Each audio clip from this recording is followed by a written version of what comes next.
to the utmost. What's up, everybody, and welcome to The Utmost. I'm your host, Dr. Brian Utley. I'm your other host, Dr. Justin Utley. Welcome. Man, we got a awesome guest today. We are very happy to have him here, Mr. Omari Crawford. Omari. Thank you. The main man. Happy to be here. This is family. We've known Omari for a very long time, and to see where he has came to where he is, you know what I'm saying, it just makes us poke our chest out, man, because, you know what I'm saying, we are all from the same community, from Bob Mathis to Chapel Hill, Southwest DeKalb, and we are back in the community. We're doing our thing, but he is doing his thing as well, you know what I'm saying? Forrest Gump said, one of the scenes was in Forrest Gump, his back was as crooked as a politician. You know what I'm saying? This is about as straight as it's going to get, folks. I'm here to tell you right now, he is not that guy, okay? So we are happy to have him on. Thank you so much for coming, man. Thank you. Seriously. Thank you. I appreciate it. Yeah, man. Welcome, man. Thank you. Thank you both. I'm talking about from, park ball. Park ball, man. Oh, man. Parents were always good friends. Our families were always very close. So again, that's why I said this is family. Yeah, no doubt.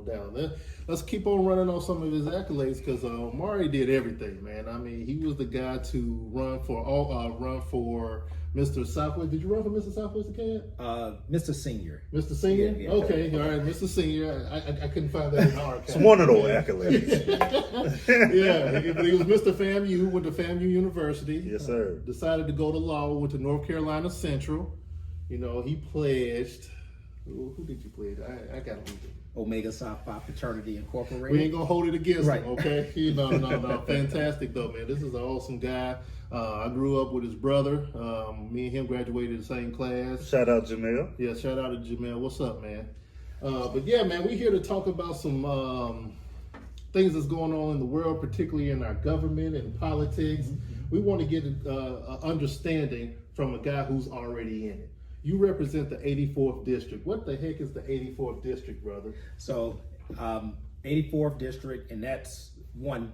Before I start, thank you too, because you guys hosted the first political fundraiser that I had. I remember that, man. And I want to be very clear to point that out. You guys talked about us growing up together, and the reality is that each of us in the community found a way to make the community better. And so you guys supported me when, again, I had my first fundraiser, didn't know what the hell politics was about to be about. Yeah. And you guys helped me to get there. And not only did you help support the fundraiser, but you guys were calling, texting every day, just trying to figure out how you can support. And so I appreciate that. Ran for office in the 84th district, which is South DeKalb, the city of Decatur, and it went up to Avondale Estates. I served in that role for about a year, and then they redistrict the state districts, and now I represent the 89th district. So I know that becomes confusing. So it is still South DeKalb. It still includes Southwest DeKalb, Bob Mathis. They stripped me of Chapel Hill, so I no longer represent Chapel Hill Middle School anymore. But I do also represent the city of Decatur, and it goes now up towards Emory. So still somewhat of the same area, but it was an intentional redrawing of the districts. Man, that is something to represent the county that you grew up in, man. I mean, the city, just being around exactly where you started and where you, I don't know, when you rode your bikes at or you went to school at, to be able to serve that community, that's something that don't happen all the time. It's rare. There might be a few people in politics that I know that can say that they've done that. It is rare, and you hold it with more care than I think a lot of people would, because whatever decision that you make, whatever thing you do or fail to do is going to directly impact the folks that brought you up, the people that trained you, the people who took care of you, prayed for you. So you have to be on, not only politically, to make sure that you're doing right for the people who you love, but then also it's the same thing. We grew up in a neighborhood where you can't say or do the wrong thing because you never know that so and so is watching you, and they know your mama, they know your daddy, right? So I mean, it's the same thing. So it has a certain type of pressure in that way, but I enjoy it because I have this thought process of who better to do it than somebody from the neighborhood. Most definitely. No, man, that's awesome, man. What were you able to get accomplished by being state representative? That's a good question. And I'll say this, in politics, especially where I'm at, just a general overview. There are two chambers in the Georgia General Assembly, the Senate chamber and the House chamber. The Senate chamber has 56 members, the House chamber has 180. I wanted to put those numbers out there because I need people to understand the challenges it takes when you are in a legislative body to get things done. In the House, 180 of us, there are 100 Republicans and 80 Democrats. Y'all get along? We do, for the most part. And I'd say majority of the time. There are a few times throughout our legislative session, which is a 40-day session, where we are going to have some political fights. And gets intense. It does get intense. Okay. Sometimes we're there from the sun up to sundown, right? And when you're trying to pass a bill, you need 91 people to vote on your bill. But before you can even get that vote on the House floor, you have to get it through this really tough gauntlet that goes through certain committees. So your bill is assigned to a committee. If your bill is chosen, because not every bill is going to get a hearing, but if your bill is selected to get a hearing, because there's thousands of bills that are drafted, then you have to go through certain committees. In my time there, I've been there for 3 years. I've been able to get 4 independent committee hearings, which is a huge thing as a junior Democrat. Those things included criminal justice reform. They included mental health support for student athletes, and also the creation of what's called a protective order for victims of dating violence. In other words, let's protect people who may not be married, but you're in a very violent relationship. And prior to me getting this bill through, the law would not really protect victims of dating violence, right? So you got to think about kids who may go to college or high school, boyfriend, girlfriend. What made you choose that though? What I mean, was there a situation in your life that made you have a passion for that, or what? Who comes out of there nowhere and does that? I listened to different organizations that would talk about the importance of dating violence. So I originally heard about this when I worked at the Cochran firm, my first job out of law school. And Johnny Cochran. Johnny Cochran, right. Okay. And there was a woman who had this nonprofit organization, and she would have this event called the Walk in Their Shoes, where we would listen to women, primarily women who were victims of dating violence, and some of the challenges that they had, and also in domestic violence issues, right? Situations. So listening to some of the things that they went through, where the law didn't necessarily protect dating violent victims in the same way they did domestic violence victims, and you see all these black women, it's like, okay, let me figure out a way to do something. So the pattern. Absolutely. And so I was able to, to get that done. So those are the legislation now. Of the things that I just mentioned, only one of them got to the governor's desk and was signed into law, and that's the dating violence. But if you're asking what I'm probably outside of the state house, what I'm most proud of is that I implemented this thing called Lunch with the Legislator, where I have a lot of kids from our community who have never been exposed to politics. I go into their classrooms, I teach them how a bill becomes the law, almost like the I'm Just a Bill video from Schoolhouse Rock. And then afterwards, we do mock debates. And then I make it even more special. I bring them down to the state capitol so they can be recognized by other politicians. And so that they can also, we do mock debates on the House floor. I want them to be exposed to politics because I think a lot of kids have always seen it as something that was so far off. But once they realize that they can do this, right? I want more people in office who look like us. I want more people in office who sound like us, who understand our challenges, who understand our neighborhood. They understand the nuances because that's how we're going to be better protected. That's how we are going to really be successful in not only our neighborhoods, but in our country, right? Right. In the world. So I think that's, if anything, the thing that I am most excited about is exposing these kids to politics. You passed a bill about mental health. You said it did pass, though, right?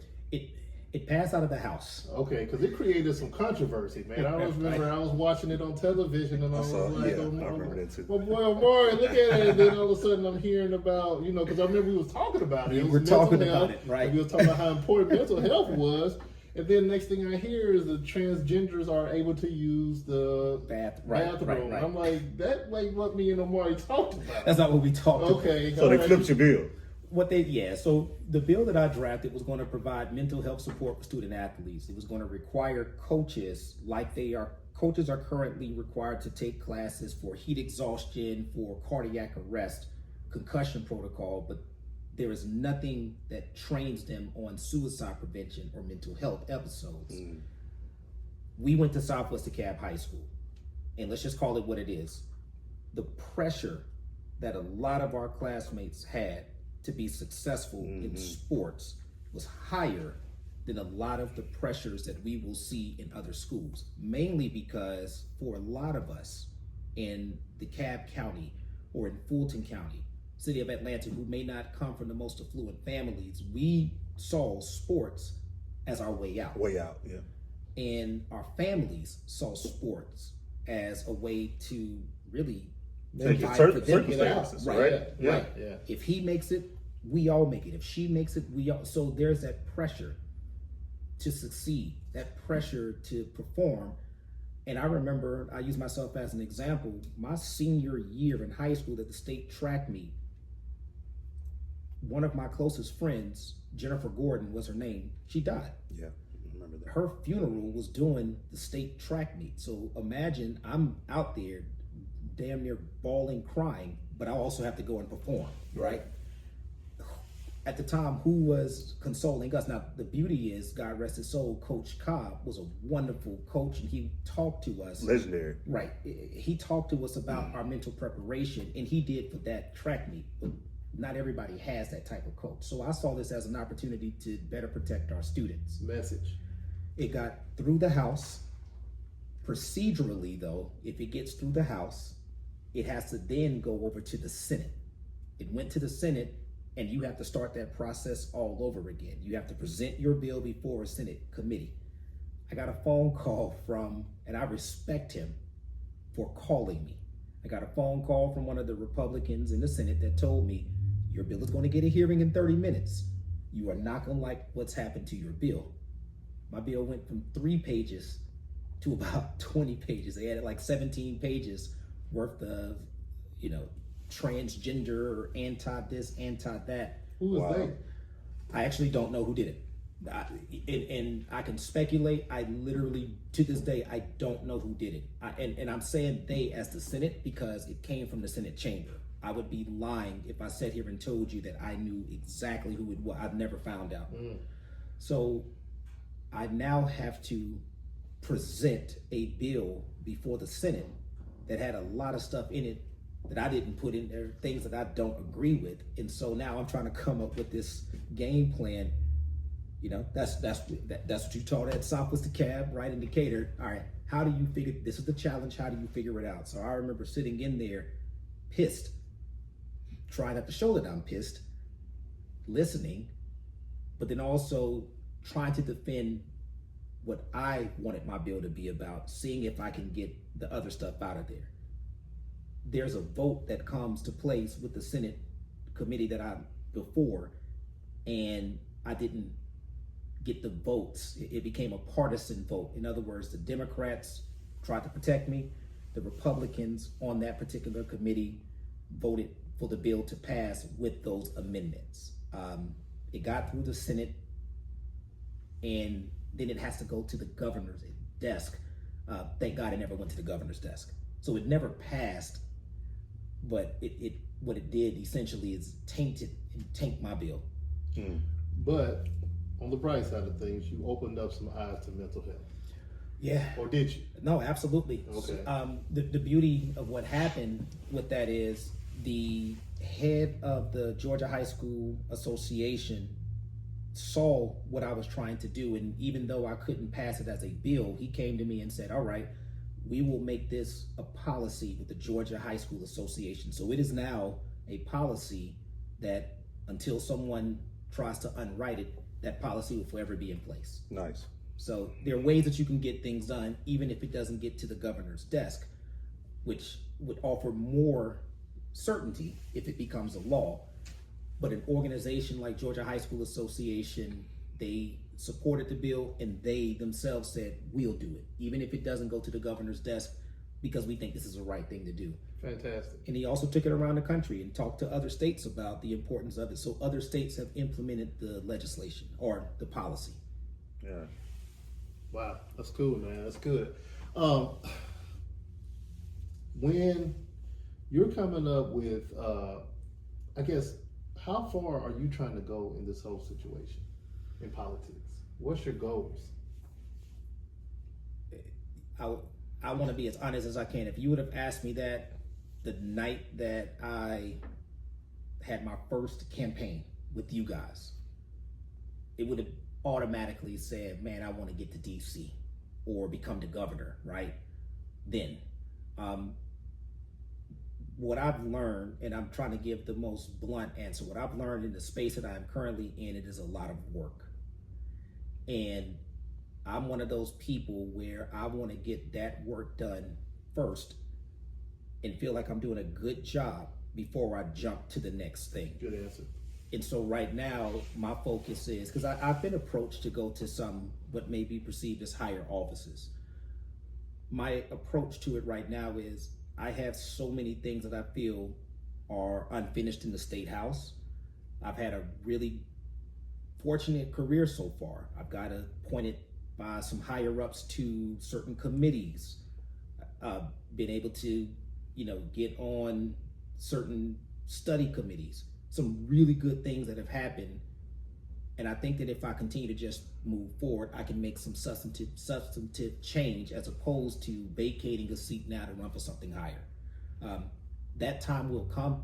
I truly don't know what it is. So like Kobe says, job not finished. It's not finished yet, right? It's not finished yet. There are so many things that I want to do, not only from legislation, but when you see a whole bunch of kids that look like you from Bob Mathis, right? I had the Bob Mathis patrols come down there. I had some Southwest DeKalb athletes come down to the Capitol. When you see their faces and they're seeing for the first this world that they never knew existed, then it becomes more about, I want more of that, right? Yeah. Like if I can get 1,000 kids, now I need 5,000 kids to come down here. And so I think right now my place is, let me stay in the State House. You put a spark in their brain. Exactly. And the point of it is that spark came through me, right? Or came to me. And I feel that you got to, using the sports metaphor, you got to pass the baton, man, right?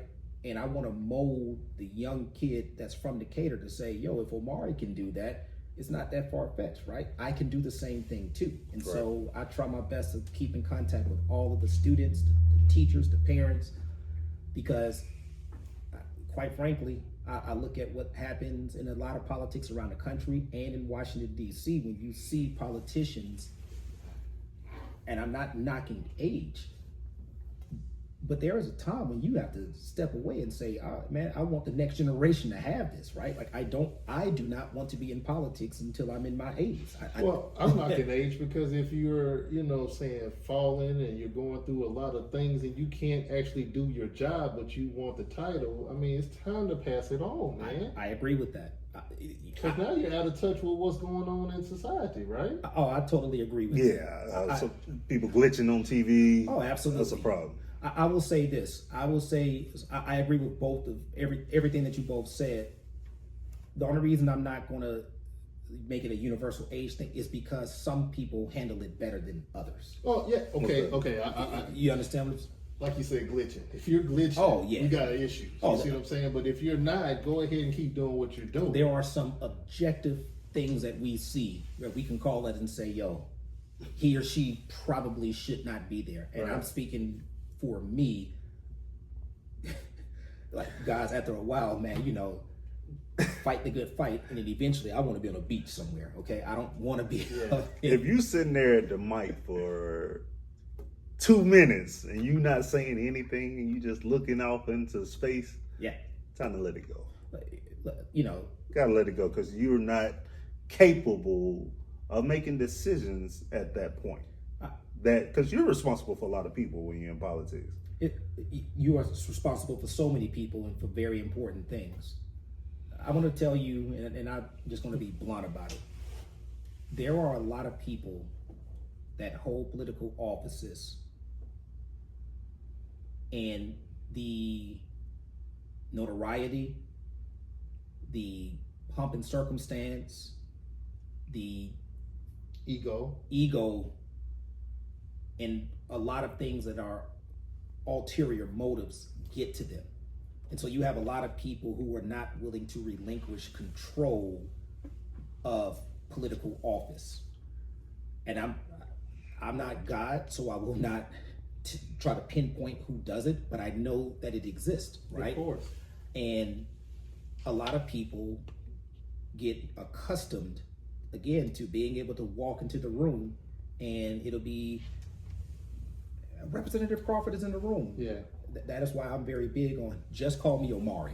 I do not want to be attached to my title. I love it now, but I see it very simple. For political titles, you're going to lose them in 3 ways. Just titles, period, though. Yeah. I mean, you know, Power comes with titles. Absolutely. And or perceived power, right? Because I'll use our fathers as example, man. Our fathers were coaches in the neighborhood. Our fathers would bring people to the basketball court that you guys had, my backyard, do a little batting practice. You are empowering an entire neighborhood of kids that are going to go on and do great things. And they're going to take those nuggets that they heard your father, my father, right, say in the backyard, and they'll go on to do great things with that. To me, that's power. You brothers are in the neighborhood. I went to a basketball game the other day and I saw your name up on one of the scoreboards. To me, that's power, right? Political power, I think, if you are in it for the wrong thing, understand that we are expanding or taking away the rights of people. So, and I mean, it is tough. I don't want anybody to misunderstand this. Politics is so tough. You got to be on point all the time. There are going to be a lot of meetings. You can say the right things, but you will be criticized if you say it the wrong way. It is a very isolating industry because your expectations of what you think I can do might be wrong because you don't necessarily understand all of the challenges that go into play. You might not be in the back room where there's the meeting that says, you want 5 things. We will only give you 3 if you agree to those other 2 things, right? And so you might be ridiculed publicly because the public does not really understand what went into your decision. So I tell people, you want to get into politics, be prepared that it's going to be a lot of studying. It's going to be, again, a lot of criticism, right? You gotta be built for it, man. You have to be. And that's why I think you have to be in it for the right reason.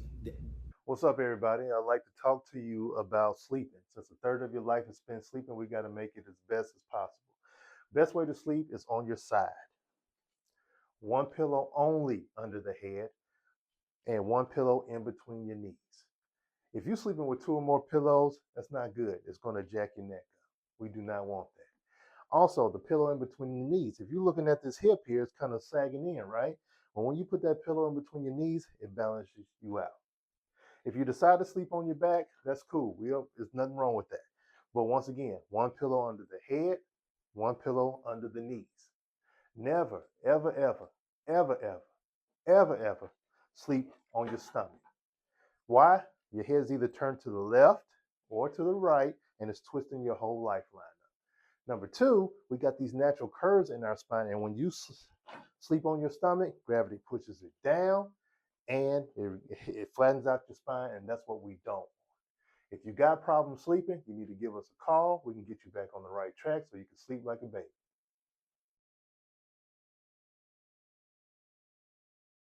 I don't see politics as celebrity. I know that with certain politicians like the Barack Obama, like he's a rock star, right? He was the first black president. Like people love him to the same degree that they may love a rock star. But the truth is that it is a lot of hard work because it's people's lives. Well, speaking of that, it is people's lives and people are hurting out here. And when you are in a position of power, how do you keep that level head? You see what I'm saying? How do you keep the ego from blasting through the walls? Because, I mean, we're human. Mm-hmm. You know what I'm saying? You're human. You put on the same pain as everybody else put on. You see what I'm saying? Mm-hmm. But how do you stay level-headed and keep from I'm the man type of attitude? One, for everything that I may quote unquote achieve, I'm always trying to think about how I can make people's lives better, right? So it's always keeping focus, you know. So if I can pass a bill that protects, like I said, 10,000 people, now I want to see if I can pass a bill that's going to protect 100,000 people. I get more encouragement, or I get more happiness with the more people that I can help. So one, it's that's how I line up my goals. It's about how many people that I can help. I think the second thing is like I'm not concerned if I'm on the newspaper. I don't care about that. I am more concerned with how will this, in some shape, form, or fashion, help people. And I think the next thing is therapy, right? I know that I talked about that I tried to, pass a bill that would get to the governor's desk on therapy. I would be a hypocrite if I was not in therapy myself, right? So I think it's very big or important that in this role, you have to go to therapy and check yourself out, right? You guys are former athletes, right? Like you're not going to go play baseball, go play basketball, be injured, and then not go to your doctor or not have regular checkups and go to the weight room, right? So I think it's the same thing with me. It's therapy, having good mentors, right? That keep you focused on what you need to be focused on, and that's the people, and have fun with it, right? Like I love it. I love what I do, but at any point in time, and I will say this to anybody publicly, if it gets to a point where I have to turn my head or to things that are impacting my people, or sell your soul, so to speak, or if I'm just not having fun anymore, I'm going to stop. Yeah. Right? You would expect the same thing from like a pilot, right? A pilot, if a pilot's head is not in it, he or she could kill people. Politics is no different. Yeah. It might not be as direct, but if your head's not in it, you got to leave. I think it's important that you also got to understand that you are standing on the shoulders of other people who've paved the way for you, namely your parents. You Absolutely. See what I'm saying? Namely your families, namely, like you said, the people in the community. It's like you didn't get here by yourself. Absolutely. You know what I'm saying? And we just got to stay humble about that. Yeah, you can go around saying, hey, I'm who this person is, but at the end of the day, people have put you in position. Absolutely. The upbringing, yeah. Absolutely. My friends and family, and I consider you guys family, supported me because you knew my heart. Genuine. Right. Yeah. You guys know me. You know my values, right? You guys know that I'm going to work hard. And that's what you're doing it for. You are doing it for the people. That's why when you ask how is it working or being a state rep for the area that I grew up in, it is an additional layer of responsibility. Right? Y'all not gonna do this to Bob Mathis? No, that's not happening, man. Right. Or this Your is, heart in this. right? This is what's happening in my neighborhood. So I want to draft legislation, not just because it looks sexy or because maybe it'll be on the front page of the news. I know that these are the things that are impacting the neighborhood that I grew up in, because I was in those locker rooms. I was in that classroom. I was in that, mall or shop or whatever. I know that these are the things that are important. And so I want to make sure that I address those issues. issues, government shutdown, man, longest that it's ever been. What's your thoughts on that? One, I think we need to prioritize, and I don't know why this country doesn't get it. We need to prioritize not only mental health, but also health care for everyone. And when that becomes something that's on the debate board, which that's what was the case up in DC, and also we debate it fairly often here in our state, I will always lean towards we need to do anything that we possibly can, because we will put money into other areas to make sure that people are healthy.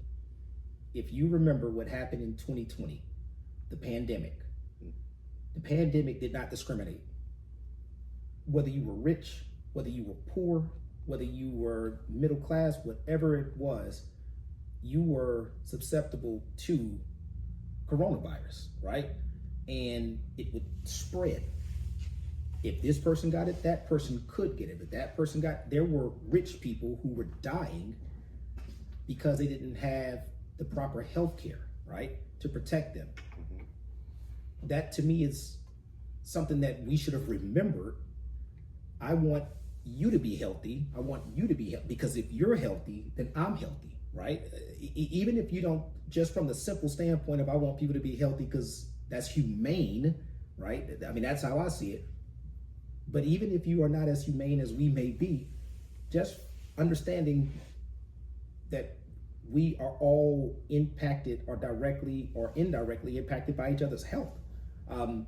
So to have a shutdown because of some people's intolerance to try to help other people and make sure that they're healthy is concerning to me.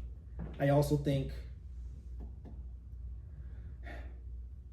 say it, man, in our state, in our entire state, is, you asked the question, do we get along? We do. Not all the time. But I think we get along because even if I'm a guy from Decatur, I'm a state rep from South DeKalb County, there is a familiarity that I have with Bainbridge or Oconee County, right? Like Dalton, different areas of the state that may be more conservative than DeKalb County is. Most definitely. So there's an opportunity for us, if my neighbor that sits next to me or behind me on the house floor, there's some familiarity that we have about each other's district that we can build upon, right? I can go, and I can go to the baseball game of a Republican's son. It's down, it's maybe an hour. I'm going to go check your son out, right? Let's build upon that. When you get to the federal level, when there are 435 Congress people that represent each of them will represent close to 1 million people, right? I want you to think about this for a second. If one person represents Philadelphia, right, or Brooklyn or Atlanta, and they are sitting on a committee with someone that represents close to 1 million people in the rural parts of Nebraska, it is very difficult, in my estimation, and from what I've been told, right, to find common ground with people, because in the end, each congressperson has to go back to their prospective districts, where if you want to maintain your office, you are the voice for them. So I have been on the House floor in Georgia before, where some of my Republican counterparts will pull me to the side and say, you are absolutely right about what you said when you went down to the House floor and speak how you spoke out against that bill. I agree with everything that you said. But we are going to vote. The Republican Party is going to vote this way. Right. You're going to vote this way. Right. And we know that, right? Pressure. So it becomes numbers. Yeah. Well, that's in the state house. In comparison, man, think about how big that is at the congressional level, right? Yeah. Where, Multiplied. Man, you got 1 million people that you got to go back and answer to, Yeah. right? And what we do in the state house, it's not on TV.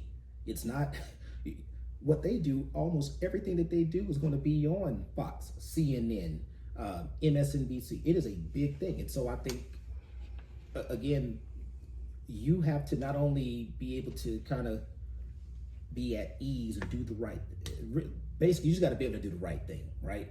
Where this is what I feel, and even if others may not feel this way, this is the foundation, my foundation. This is what I have to stand on. Staying true. You have to. And I've never been in Congress.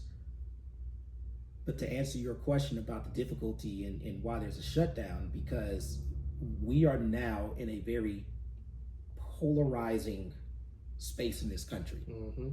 And I'm going to deviate for like 30 seconds. You guys have seen this. I'm doing a half marathon in every state of the country. So I'm running in different states. I'm meeting people. I'm sitting down and talking with community leaders. I'm sitting and talking to people in the community, and we talk politics. Yeah, we're talking about running, and I'll talk to people before I run, but I want to talk about policies. I have been in rooms with some of the most conservative people, and I've been in the rooms with some of the most liberal people. I don't always agree with some of the things that the liberal people say, if I'm being very clear, right? I understand. Right. But what I've learned on this journey is we see the world so differently. I mean, literally, and also figuratively. What we value, what maybe value, I use as an example. 1 month I was in Idaho, which is an extremely conservative state. The next month I was in Rhode Island. What they prioritize in Rhode Island versus Idaho could not be more different, right? And so I think take all of that and put it inside of DC. DC is a tough place to get things done unless there's some concessions made, unless there's some compromise. Even if a person feels a way about something, once they return home, you might be, moderately conservative, but once you return home, the people that you represent are not. Mm-hmm. You may be somewhat a conservative liberal, but once you return home, the people that you are representing, they are not. And for people who want to maintain those titles, oftentimes you're gonna have to placate to what the people that you represent got. I mean, you are their voice. So Just pressure. yeah, That's pressure. which is, again, which is why I tell people politics is not easy. Do not get into it just because you want a little shiny badge in the title. If this is something that you want to do for real, you got to work hard, and the most important thing, you have to love what you do, and that is representing people. Mm-hmm. That's cool, man. That's cool. I was about to talk about running with Omari, but you jumped in. You know what I'm saying? I jumped the gun. It's all right, though. It's Yeah, all right. man. I look at on Instagram, I just see him running everywhere. Yeah, I'm like, yeah. where's he going Well, now? I'm actually kind of jealous, though, because I'm like, he's still the same weight from high school, man. I know, right? I'm like, what's really going on? I mean, how do you stay This fit? guy's a How do machine you know right what I'm here, saying? yeah. What is really going on? I'm trying to juggle kids and life and everything else and stay in somewhat shape. But you are in tip-top shape, Omari. What's really good, man? Oh, man, What's your secrets, bro? Really, y'all know my dad, man. My dad, that man never stops. And so I think I inherited that from him. And really, running became my way to stay mentally sharp. I'm polar opposite. If I get stressed out, I do one or two things. Either I sleep or I run. Right? Or work out, if not running. It's one of those two things. And I had this idea of running with Omari. It really came about after the bill got hijacked. And I don't mind saying this, you guys know, my bill got hijacked in 2024. And shortly after it got hijacked, that may have been one of the most challenging years of my life. Mother's Day of 2024, my mother told the family that she was diagnosed with breast cancer. And so that became another blow to what had already been kind of a tough legislative session. So she's doing fine now. She is healthy. She's happy. She's getting her weight back. That's great, man. Shout out Ms. Crawford. Yeah, man. She's doing wonderful. But anyway, I remember just having a conversation with her and my father, and been out of shape about all that was happening. And her response, was like, hey, Omari, go run. Okay, you are stressed out right now. You need to go and run. So I started getting back out there and running, and my dad came up with this slogan, miles for mom, right? Like every day, just go and do something. In our little family text message, we'll put a hashtag miles for mom. Take a picture of yourself doing it. So as I continue to run, I'm like, okay, I tried to pass a bill for mental health. I am running for my mental health, my own mental health. The idea came, why don't I go to other states to figure out what they are doing to support young kids in their mental health? And I just came up with the idea, I'm just gonna bounce around to different states. I saw it as an organic way, because I always loved running, an organic way to meet people, to learn about different policies, to learn the laws, take a few things from what we do in Georgia, figure out if I can, expand what I'm doing, what I'm trying to do, take away some things that they failed, and just a learning experience of not only people, but politics, and at the core, it is for also my mental health. You know what? When you say you're running from state to state, I can just picture you. Stuff. Yeah. And I can just picture all these little kids saying, Omari, Rep Omari. And they just start joining the run. Well, Did you have anybody running behind you? No, not yet. So it started off real organic, and it has grown, right? It was imperfect when it started off. I just said, you know what, I'm just gonna do it. I was at the Capitol one day. Felt like running. Right. That's exactly it. And I just felt like running. I'm at the Capitol one day, and somebody, I pitched the idea to one of my friends, the woman that sits next to me. Her name is Inga, and I pitched the idea to Inga, and she says, Omari, well, why don't you actually do it? And typical challenge, what do we do sometimes? Oh, maybe I shouldn't do it. And Omari, just do it. It's going to be imperfect, but over time, you will refine it. And it has been really wonderful. I've met a lot of, just incredible leaders in every community that I've been in, and just get a chance to talk to people. Yeah. Understand their perspectives. I think, it not only do you represent, if you're a state rep or congressman, senator, you represent your constituency, but I think it's important to listen to the ideas of everybody else. Right. That's how you grow. I don't have to accept it, but I need to listen. Right. And not only am I listening, but I'm just seeing what other people value, other people's challenges, other people's triumphs, and that helps me to grow.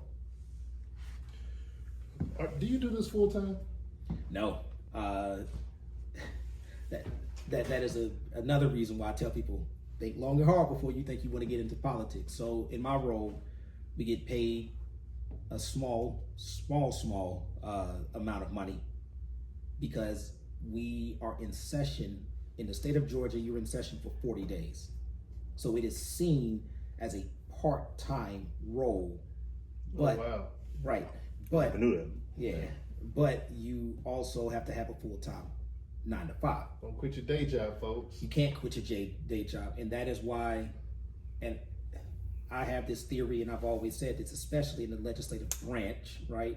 Where, even at the federal level, where what they are making is probably not what they could be making if they were in the private industry with their connections. A lot of times politics is an industry filled with retirees and wealthy people who have already worked.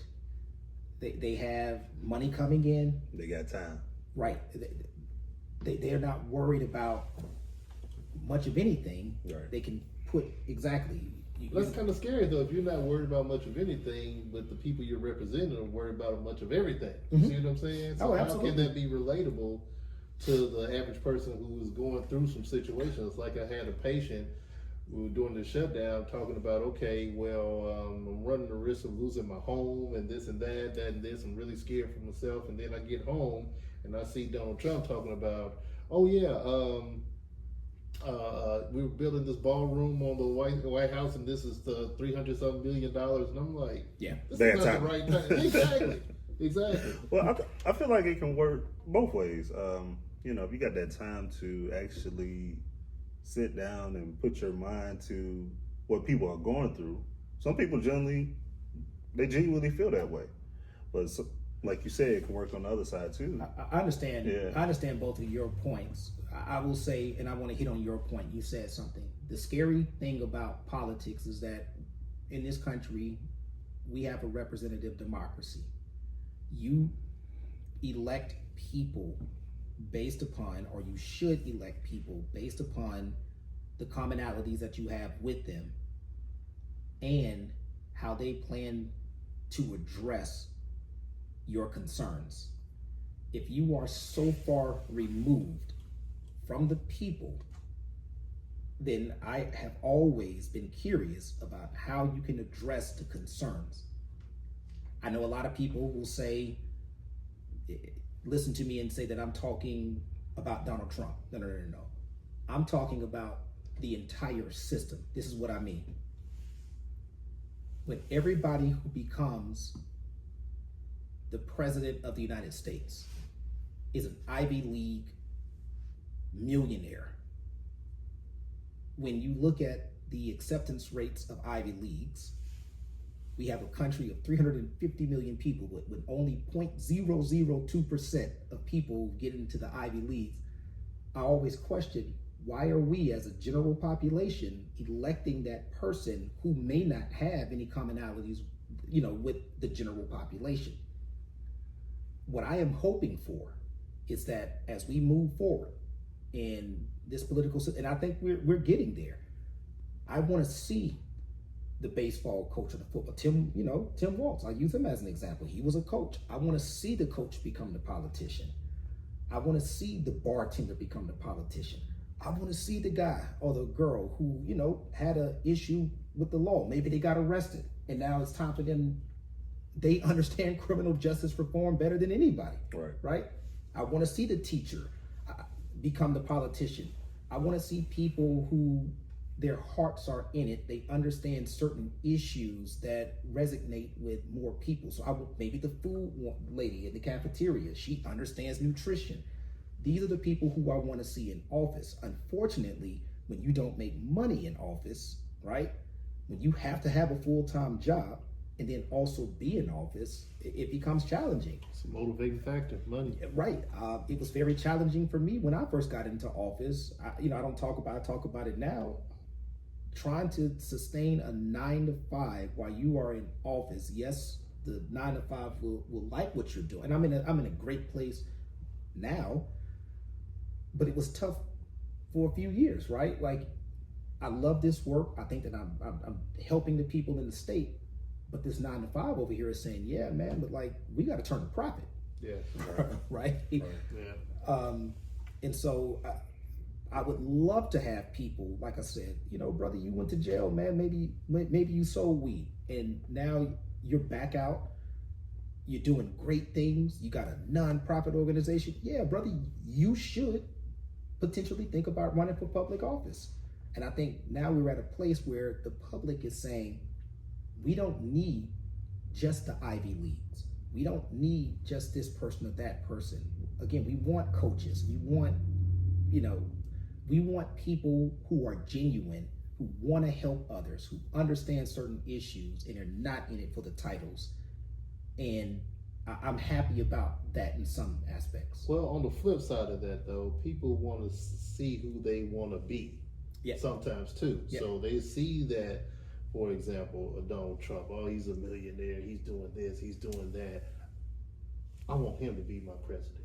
Oh, I mean, I think there is some vanity aspects in politics, in everything, right? Psychologists will tell you that this person's going to get the job in this particular corporation because they, quote unquote, look better than the other person, right? So I don't think politics is any different in terms of that aspect of that vain aspect. It's just more nerve-wracking when, again, people's lives are at stake and you picking somebody just because they look good, right? Or that's a problem. Or you're saying that somebody shouldn't be in office because they don't look good. I remember reading I was in college, man, I read this book, and it was called, I forgot what it was called, but in this book it talked about what's called the Warren G. Harding effect. A man from Ohio who was one of the most incompetent, so they say, we didn't live around these times, right? But apparently he was one of the most incompetent people, but millionaires looked at him and said, he can be a politician. And he became the president of the United States. Right? You should ain't. Oh, okay. I can say I do think that, so that's, I don't think that we have deviated so far from that in this country, right? Where the person, politics, somebody said this to me right before I ran for office, and he's a political consultant. He's excellent at his work. He says a lot of times politics becomes more about emotions. I like his or her story. I resonate with this person. And sometimes that can be good things, right? It can be the basketball coach, right? Like, I would have voted for some of the people in our community that were coaches to be the head of this department, or I would have, right?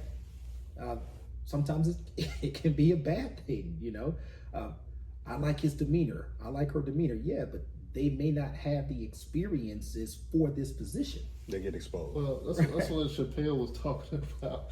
And he was like, yeah, I'm looking at your character. I'm looking at what you do. You know what I'm saying? He was talking about how Bill Clinton saw the black baby, said, hey, come here, little baby. Mwah. And then it was like George Bush comes, come here, little baby. Mwah. Like, you know what I'm saying? So, I mean, that's what he's looking at. He's looking at the character. Oh, listen, I think,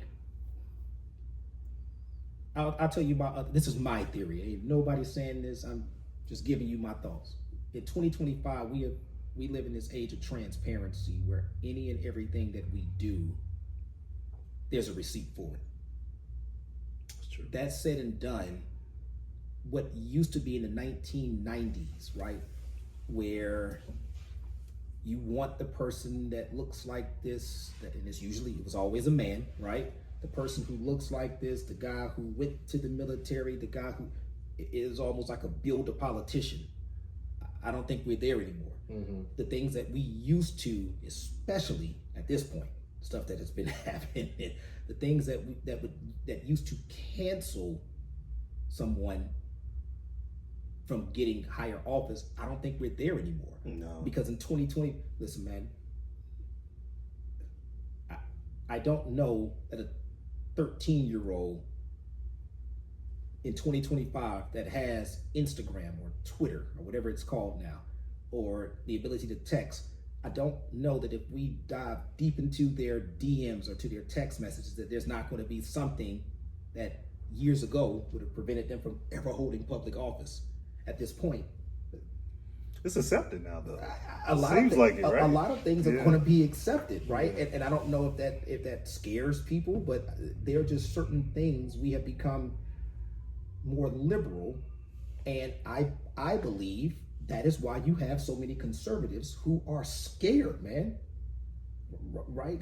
But back to the point is that everybody's human. You right. know what I'm saying? We still are people. You right. are a politician. That doesn't make you honest. You know right. what I'm saying? But at the same time, the world is changing. The world is changing, and people are able to be themselves more than they ever have before. And I think that is a wonderful thing. I see that as a wonderful thing. I say, again, be yourself. You represent a large population, and a lot of the people who you represent are very likely going to resonate with some of the things that you have done and who you are. I also think be yourself, because you can't hide it at this point, right? I'm gonna bring up a name, Charlie Kirk. Yeah, he said a lot of different things, right? Yeah. And I didn't know about the guy until I didn't know him until he passed. Right. Yeah, I never heard of him. Right. But obviously somebody took offense to his words. Mm-hmm. And, so being yourself can work in two different ways for you. It can go a few ways, actually. He had a platform that I as I reviewed some of the stuff that he said after I learned who he was, I didn't enjoy that platform by any stretch of the imagination. But there obviously was a large group of people that followed him, that believed in everything that he said, agreed with everything that he said. Again, there's not a single video that I've seen, and I didn't go that far because I got annoyed looking at the videos. There's not a single video that I saw that I could agree with. I couldn't agree with anything. But the crazy thing is, and I'm glad you brought that up, for the majority of the black community, we didn't know who he was. That's exactly it, right? At all. At all. At all. Right. Then I saw a post on Facebook. I saw a post on Facebook from a guy that I went to chiropractic school with. He's black. And he had a picture of Charlie Kirk. And I'm like, who is this? And I'm sorry about Charlie Kirk and this and that, that and this. And then I'm like, what just happened? Who is this guy? What's going on? Yeah. Because his algorithm did not pick up on No, I mean, it didn't come through at all. Yeah. You know, right. Under no circumstance would I have watched any of that and stayed glued. Again, I learned about him after his passing. And I want to be clear, right? In the most non-political way that I can say this, I had friends who called me who expressed opinions about his death. And I will say this, I don't agree with anything that he said, but what I said to my friends, and I'll say it now, is I also have opinions. And unlike Charlie Kirk, I actually hold a political office. So the things that I may say on the House floor against or for legislation will create contrarians, it'll create opponents. People may not like what I'm saying. So I cannot, under any circumstance, celebrate a person's passing based upon words that they say, right? Most definitely. You are entitled to say whatever it is that you want to say. I don't think you should be killed because of the things that you say. But I can also, in the same breath, say I disagree with everything that he said, right? And people have been getting killed since the beginning of the time. For what they say. oh, absolutely. E2 Brute. Oh, You know what I'm saying? no, absolutely. And I also had a huge problem with people trying to make the comparisons, Oh, yeah. you know, to what he said and what other people have said. Case in point, do not compare, because you don't have to. If you want to mourn Charlie Kirk, then mourn Charlie Kirk. But there's no need to try to mourn Charlie Kirk and compare him to Dr. King. Yeah. Like, that's unnecessary. That's egregious. It is the most unnecessary thing ever. Mourn who you want to mourn, right? But to try to compare the two, I think that we can go on for hours of why there are so many issues with trying to compare those two men, right? No, man. You know, Yeah, we don't have enough time on this podcast. we don't have enough time for that, and it'll be some bleeps. Okay, And you don't even want to go there, though. right, You know right. what I'm saying? It's Some of this stuff Doesn't make becomes sense. self-explanatory. Right. I think it should be. I mean, come on, man. I- Let's just be real with the situation. I think it should be, right. If he's your hero, he's your hero. But That's exactly, yeah. let's just keep it. You know, I mean, Yeah. listen, there are, there's some people who will follow others that I'm just not going to be a fan of, right? And I was not a fan of his. I'm not a fan of anyone who tries to restrict what black people are able to do. And there are so many times when, you know, I have to have real conversations with non-black people. I don't care what political party that they are in, about the history of this country. You can have whatever opinion that you want to on what should happen, but there are just certain empirical facts that we cannot ignore. I just think the problem, Omar, is that nobody's listening.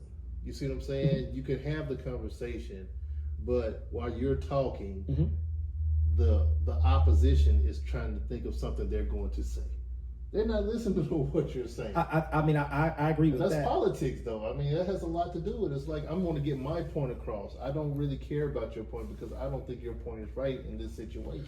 You know what? I agree with that. I think I'll take it outside of politics, and this is what I mean, right? I think lived experiences matter. And sometimes if you don't share those lived experiences, you may not place certain values on things or issues. So even if it's within the own political party, right? My own political party, I've had to have conversations with people about the importance of affirmative action. I have had conversations with some Democrats who may not understand the importance of affirmative action. And to me,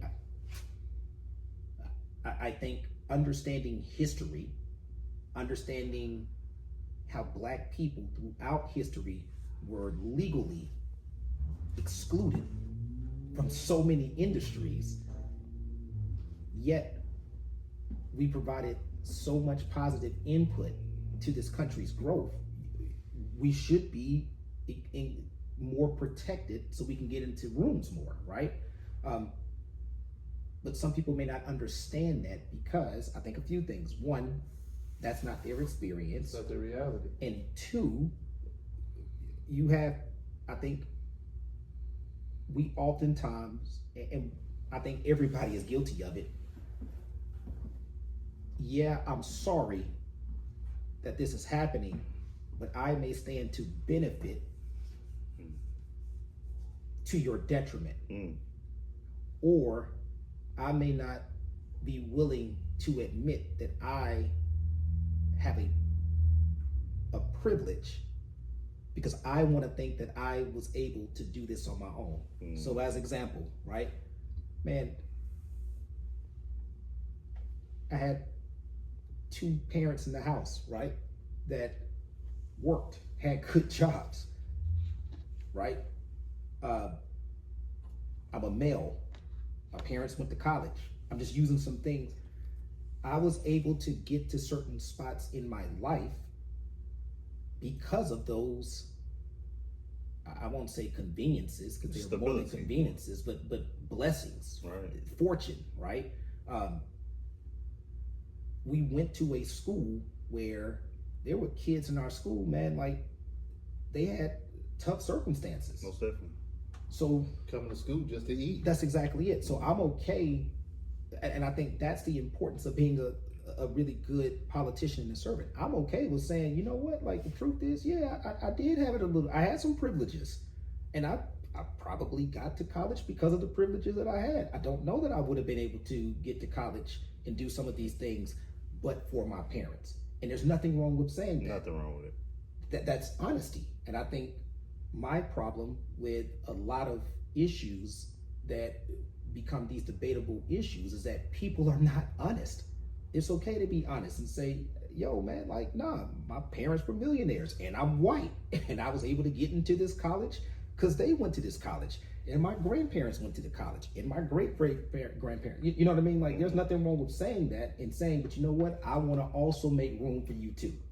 So what kind of politician would I be if I recognize my privileges, but then I'm not also going into the schools and saying to the kids like, yo, the politician never came to my class, ever. I've never met a politician in my life when I was in, from Bob Mathis to Southwest DeKalb. So have your fortune, do well in life, but then you got to give back. Pay for it. And I think that's the problem, that people don't want to admit that they had, privileges that put them to where they are, and then they don't want to give back and say, you know what, I want to help you to get to where I am, because some people see that as an elimination of their place. I think that's the ugly truth. What one thing you want the listeners to know about you and what you're trying to accomplish? That is a great question. What's the human part of you, to the core? This is who I am. This is what I want. You said it. I mean, it came out through our talk. But what point do you want people to take home with them or understand it?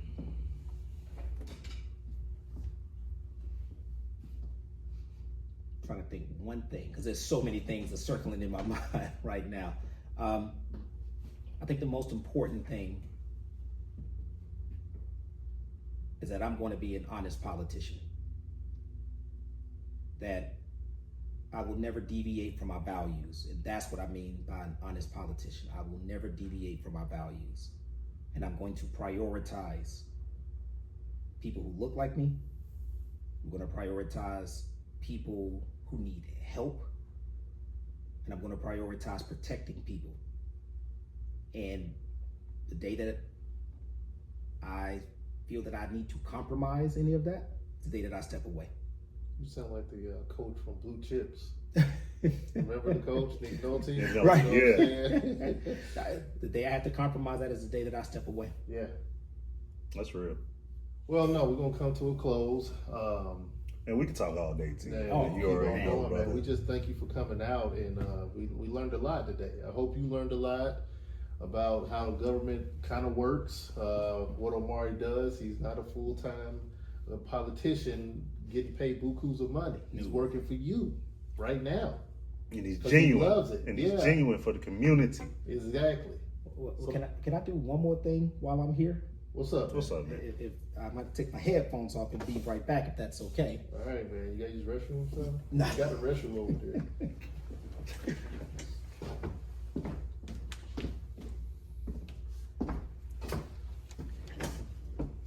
What's that? Oh man. All right. So the one thing that I'm also able to do in my political role is to recognize Oh, incredible people and Hold businesses. on now. What this is a resolution that I drafted for Utley Chiropractor, and it is something that comes from the State House. The importance of this is that once it is signed by my name, right, with my name, it now goes into Georgia archives. So 40, 50 years from now, you guys are able to pull this up. And so I want to present this to you man. because of the work that you are doing, not only the services that you provide.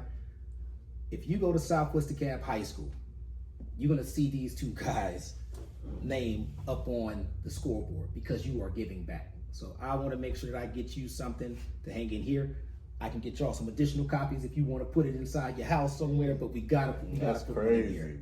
crazy. hey, man. Yeah. I wasn't expecting that, Yeah, man. Congratulations, man. We gotta put it in. Yeah, congratulations to you too.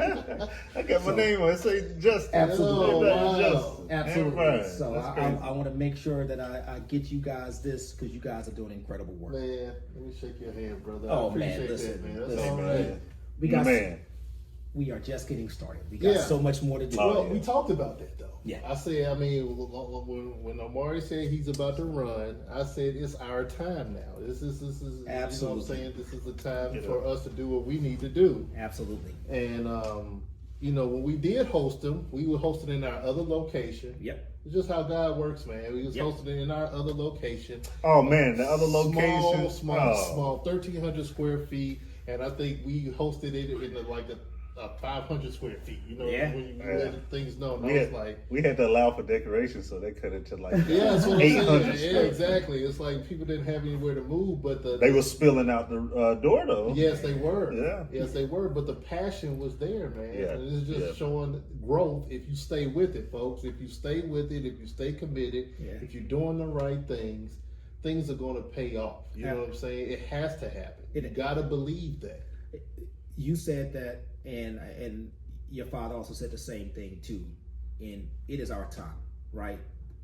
We stood on their shoulders. They did so much for us. I'm still standing. Right. Yeah. I mean, and if we don't move it forward, our community will be what we make it. Period. Right. And so I do not have a problem. I want to be very clear. I do not have a problem with the people who move into DeKalb County and they get involved. But in my mind, it is you are not going to organically understand this neighborhood and the unspokens and the nuances better than I can. Right. And because of that, I'm going to find my way. I didn't think about this. What did our fathers do? Our fathers were coaches. Yeah. Yeah. Leaders. My pops, your pops, it was, hey man, I may not like some of the other things that I'm seeing at this park.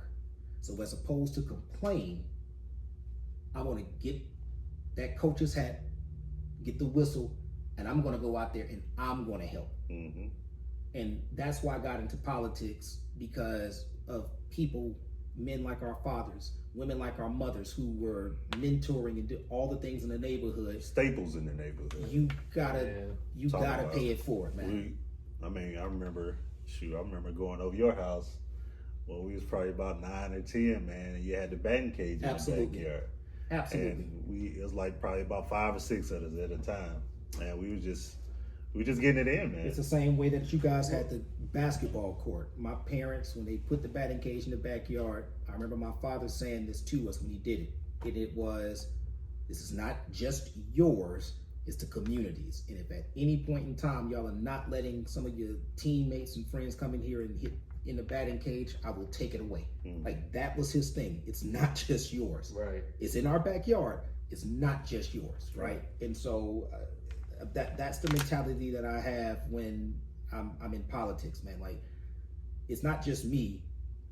I want this young kid that's from Southwest DeKalb, Bob Mathis Chaplain. I want him or her to have the same opportunity. I need to over exaggerate whatever I can so that they can be good, because I want them to be in this seat. Right.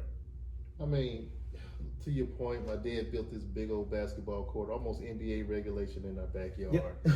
And it was for him when he had his in. friends come over and play ball. But then it was our time. Mm-hmm.